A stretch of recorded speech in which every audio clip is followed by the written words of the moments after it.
Unidentified flying objects, UFOs.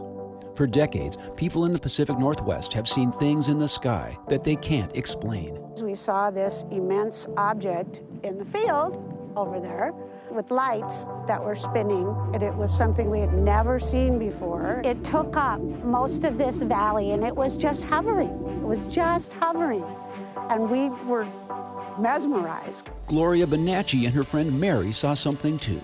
We were walking along, and all of a sudden we looked up and there was an object. It seemed to come out of nowhere.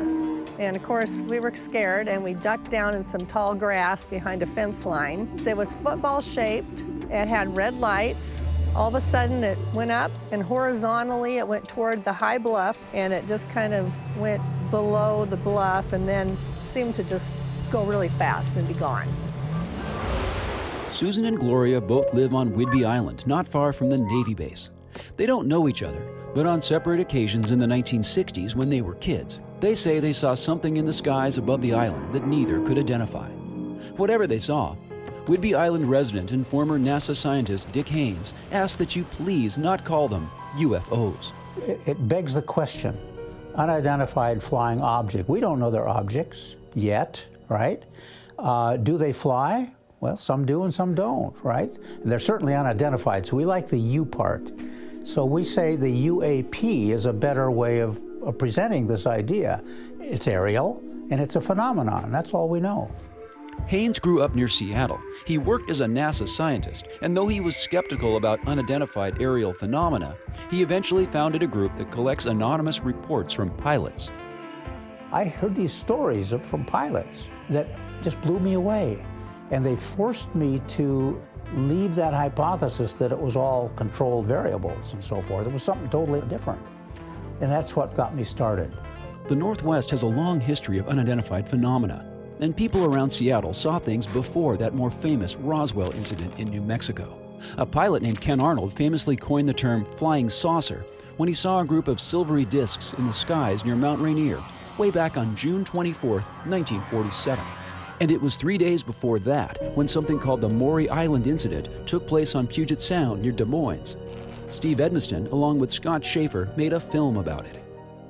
On June 21, a man named Harold Dahl, who has a 50-foot boat, he goes to a dock in Tacoma and he picks up 2 dock workers. He also brings his son Charles, also brings the family dog Sparky, and they're all on the boat and they go 3 miles and they're just off Maury Island when they see, allegedly, 6 flying discs. And they describe them as round and hollow like a donut. But then there's this explosion.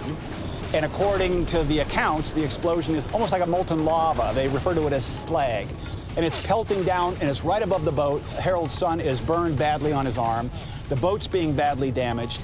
So they are so frightened, they take that 50-foot boat and they actually race it up on the beach on Maury Island to get off the boat and hide in cliffs that were there. The objects flew away, and the men returned to Tacoma.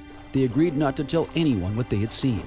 The next day, Edmiston says, a mysterious man dressed all in black showed up at Dahl's house.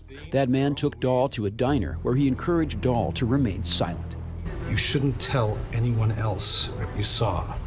Dahl eventually claimed the whole incident was a hoax, but Steve Edmiston thinks Dahl was just tired of not being believed. What does Steve Edmiston believe? This is not something to dismiss as a hoax. It at least belongs over here. If nothing else, it belongs over here with the Roswells and the other great stories.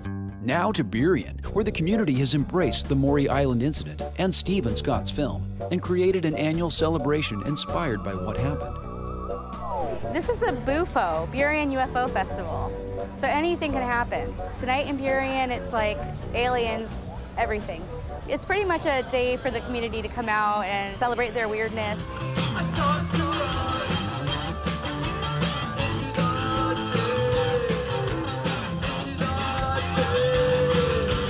Well, I'm dressed up because I came to this show here before, a couple of years ago, and I love Burien. It's just one of my favorite little towns. Though she's dressed in a funny costume, does Lorraine believe in UAPs? I'm going to put it this way, I don't not believe. Okay, I would never not believe. Back on Whidbey Island, what does Gloria Bonacci believe? I suppose really before I saw this with my own eyes, I really didn't believe. But after I saw that, you know, I kind of think there probably is things that we don't know about. Dick Haynes was one of the first people to take Gloria Bonacci and Susan Gonzalez seriously.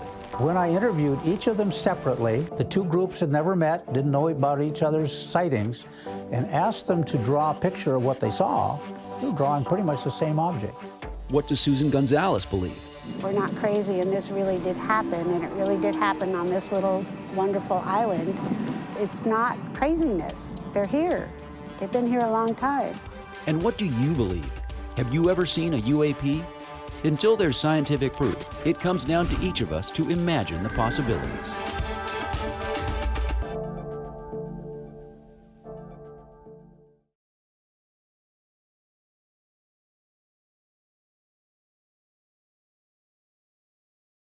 Watch City Stream Thursday nights at 7 on the Seattle Channel, or get video on demand and podcasts anytime at seattlechannel.org.